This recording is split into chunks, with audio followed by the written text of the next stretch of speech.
if you look and you tap, you should see some voltage spikes and that. And so what that tells us is how hard the hammer is striking this, how much voltage is getting generated, how, you know, what the impact is like. What's up, guys?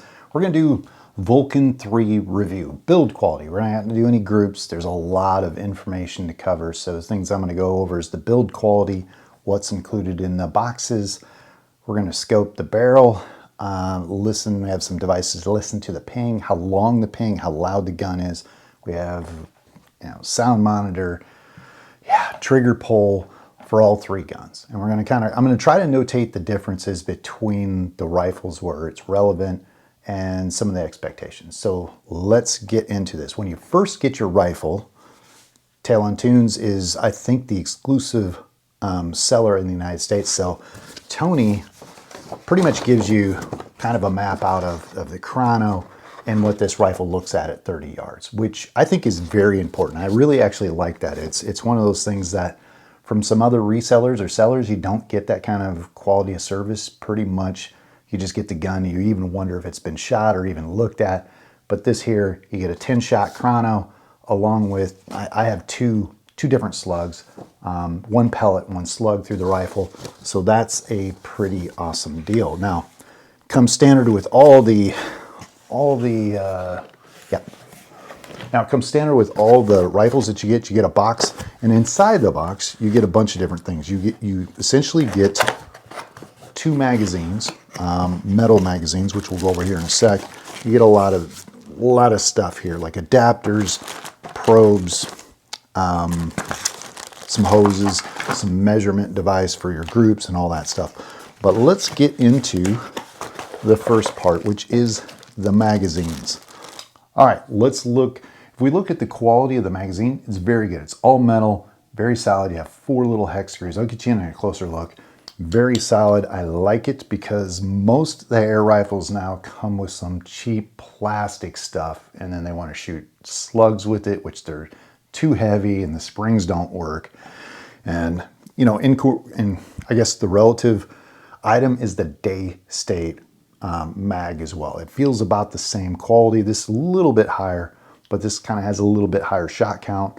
And yeah, the nice thing, the difference between these two, when we're looking at as far as price tag, I think this was like $100 or something for this little mag, and this is only $45. So there's a lot of plastic mags that are selling for that kind of price, like $38. This is $45. The nice thing about this is this fits in all the Vulcans. Doesn't matter I guess the caliber, but also the Vixen, and I think the other rifles and that. So it's pretty universal. So $45 gets you going, and I love universal parts where you can kind of swap out the stuff. You don't have to have a special version of this mag for that mag. It just works, and that's awesome. So I give it a very good grade A on the magazine. You get 2 of them along with some hoses and some probes. Let's go over the other item that I'm not so crazy about, and that is the fill probe. Oh, this sadly is one of my weakest parts of this rifle are these probes. Now you get a probe with each rifle that you purchase, which is awesome, and it kind of goes right in here. Kind of slap it in and you're good to go. But the problem, if you want to spoil your time on the range, if you forget this is my biggest gripe, you're kind of screwed. You know, it's kind of a little bit of a proprietary system, not really, but every other system now has kind of just gone to the regular, you know, little hose nozzle, you click in, you're good to go. It is 8 pounds, 1 ounce, 8 pounds, 2 ounces for the 700 millimeter version. Obviously the 500 mil is going to be substantially lighter or somewhat lighter, but it kind of surprised me. When you pick up the rifle, it is pretty heavy, but again, when you put it on the bench, it sits very stable. There's also a Picatinny rail on the bottom, which is nice for bipods, everything. They didn't chintz out on this. It's it's very nice, very usable. Unlike some other rifles that we know that you got to buy extra add-on rails and everything for a couple $100. This pretty much comes standard with the rifle, so that saves you a little bit of money there. All right, let's go over the physical makeup of the gun. Yeah, the rifle, you have a 500 ACC tank. You got a nice little gauge on there. The gauge isn't, nothing really to write home about. It is essentially a 300 bar fill, which is definitely more than a lot of other rifles. The barrel, or I should say the shroud, is 38 millimeters. I'll take this off for you guys. 38 millimeter versus 32. It is heavy, and the whole build of this rifle is kind of heavier than a lot of other rifles, which I like because when, I've been out doing a little shooting with this model, and the fact that it sits very nice on the bench, much more than a lot of bullpups. But speaking of that, this is kind of a hybrid because we'll get into this. Look at this. This is much bigger, easy to work on. I actually had a jam in this one earlier last week, about 8 bolts. It's pretty easy to service, but this sucker swims off. And this kind of shroud or air stripper works very good for what it is. It's not quiet. We're gonna do a review on how loud this is without any kind of sound moderator, but just know that it actually does fairly well in comparison to a lot of other rifles. The action, okay, so I mentioned the gauge isn't great, but the actual, cocking lever action, it's pretty solid. The safety is right here, which I definitely like. That being said, the cocking action lever is very solid. For the price, when we look at this rifle for about $1,500, this kind of stands out. Now, I could name a few other rifles, such as the Wildcat FX, the Maverick.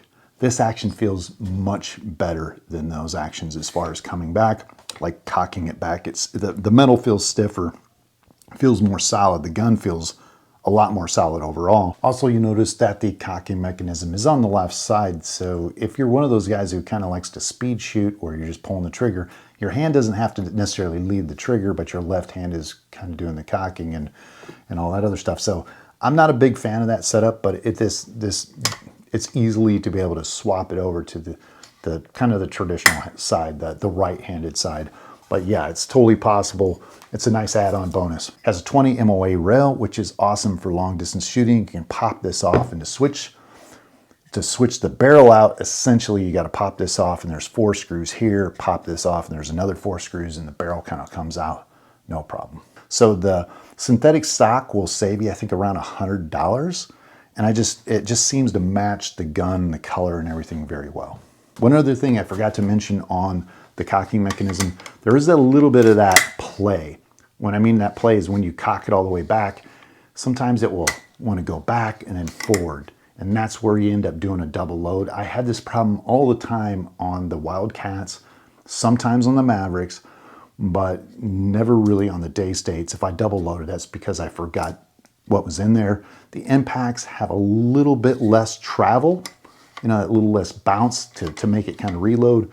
This is kind of similar in regards to the Maverick, a little bit better than that in the Wildcat, but still the mechanism, I'd say that the impact has a little bit better mechanism for that little bounce feeling, and definitely Day State doesn't even have any of that kind of stuff going on. So as I mentioned, you have a 580cc tank, but also you have this huge plenum back here. So roughly you have close to, I think, 700 cc's of complete air. So it takes a lot of air. And again, at 300 bar, it depends how the air rifle's tuned. This is tuned up, has quite a lot of power. Haven't got out to shoot it. We're gonna do that, see how many shots you can do, what the speeds are and the FPE. But I think if you were to tune this way down, you would get a lot more shots than you would think from a traditional rifle, just because the plenum and all this other stuff has so much air available. So one of the claims to fames for the Vulcan 3 is they're kind of like their mono block stuff going on. It's supposed to be, much more rigid, much more tighter. It's supposed to have better accuracy, consistency with the air and everything else. And again, I can't say enough about how well built this rifle is. Kind of tough feeling, but again, it's not a finesse rifle. It feels in between like a really nice rifle you want a baby and a rifle you just want to go out in the field and get it dirty and not worry about it. Getting to the trigger, it's a match grade trigger. In fact, it was set up roughly less than a pound, probably around 8 to 14 ounces depending on the different caliber. But yeah, it's very light. You're able to set it up how you want it. Ideally, I'd want mine a little bit heavier if I was going to hunt, but out of the box, it's ready for some very nice target shooting. Sound moderator, as far as the sound coming out of this, we'll get the decibel reading here in a moment, but the threads for the sound modifier are kind of non-standard. And I know people are going to kind of poo-poo me on this, but the fact that I have probably a half dozen modifiers, sound modifiers that fit the FX and the day state, nothing that I have actually fits this thread right now. So just know that you might want some kind of adapter, or Tail on Tunes sells some special ones that look actually pretty nice on this. All right, let's talk about sound. Well, obviously, you kind of guessed it. The 22 is the most silent out of the box. Then it goes to the 25 and the 30 cal. And when we look at the sound at the 22 level, we're looking at 103 to 104 dB. And the 25 is like 105 to 106. And then the 30 cal is substantially louder. It's like 110, 112-ish. I did multiple shots. Now, this is indoors.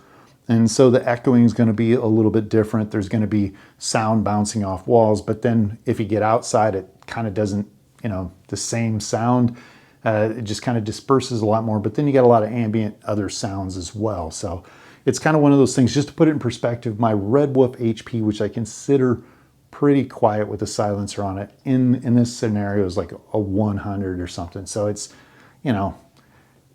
definitely needs a little bit of modification. If you're going to run it stock, it could be quieter, but it's not like crazy loud. At a different day, I'm actually going to measure the ping in the rifle. And what this is, there's a little piezoelectric sensor that generates voltage off any kind of vibration or sound and that. And actually the oscilloscope picks it up. So if you look and you tap,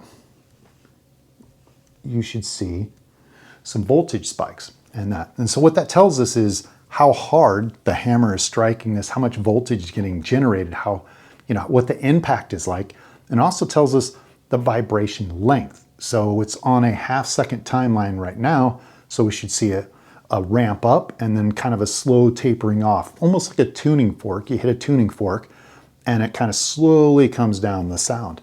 So this is a situation where a lot of guns do not have that, what they call ping, and then other guns have a lot. So I've been asked questions on this. How bad are these rifles as far as the ping? And it is noticeable. The 25, in another video, I think it was 1.1 volts, roughly around 80 milliseconds.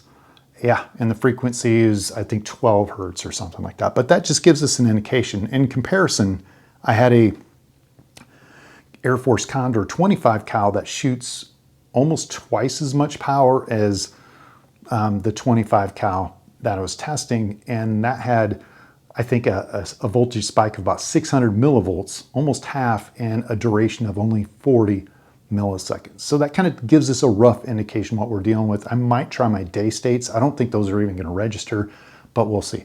But so what we got to do, cock this bad boy back, kind of put it forward, and get ready, and we're going to run a couple tests. Now I need to stop this once the round is fired, or once the thing's fired. Now this is kind of dry firing, but I'll grab it here. As you can see, it's kind of going through, and we'll wait for it to come back through. Another one.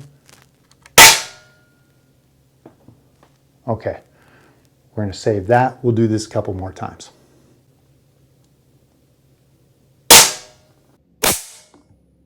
And that, just kind of put it in perspective, there is a noticeable ping in this rifle. And I would suggest if you're going to shoot it a lot, bench rest, anything, get a depinger. Get some, I guess there's some grease. Some of it loosens up, my understanding, with some time. So just know that. All right, summarizing the things that this, for the build quality and the price, it's like $14.95 for the 25, 22, and 177. It's $15.95 for the 30 cal. And yeah, it's, I would say for the quality to price ratio for what you get, it's a better deal than most of the air rifles out there in the 2,000 pound or $2,000 class. I mean, I really like this design. It seems to be simpler to work on. It seems to be durable. It doesn't feel like it's going to be finicky, but you never know. You know, I haven't really dug into the guts, but the things I have done, I pulled off the barrel that seem pretty simple. And with that, it kind of feels, you know, I'm not trying to dig on the Vulcan 3 or the Czech, but there's some things that are kind of simple. You keep the gun simple and it kind of can be unrefined. You get that feeling it's a little unrefined. But then all of a sudden you look at some guns like the Ed gun that feels a little unrefined, but then you understand where they're coming from, that everything's accessible. So it's like that 1970s car, 80s car that you can get to and you can work on. You don't need special tools and you know, microscopes to actually fix it, or you have to send it in. Not like some of the day states or maybe some of the impacts and some of that stuff that's pretty intimidating to me, at least. This seems kind of straightforward. So give it a big thing. The things I dislike about this is the air charging unit. Really don't like that. The ping, it's supposed to, like I said, this is supposed to kind of loosen up over time. It's pretty loud. They have some depingers that you can put in this rifle because it kind of makes it unpleasant to shoot. But those are the two main things. And also one last is obviously kind of the non-standardized thread for the sound modifier is kind of a hassle as well. Three things, not bad. I haven't really used it enough to kind of think of some things else they could improve, but right off the bat, those are the three kind of nitpicking things, kind of going around, shooting it, playing with it and that. But heavyweight, feels like a bench gun, feels like a hunting gun, feels like you can use it and beat it and service it. So there you go, thumbs up, very good price to value ratio. Now we need to get it out on the range. And this is where, you know, I'm gonna use the same ammo that was given to me right out of the bat, what they said on the things here, and look at it and see what I get.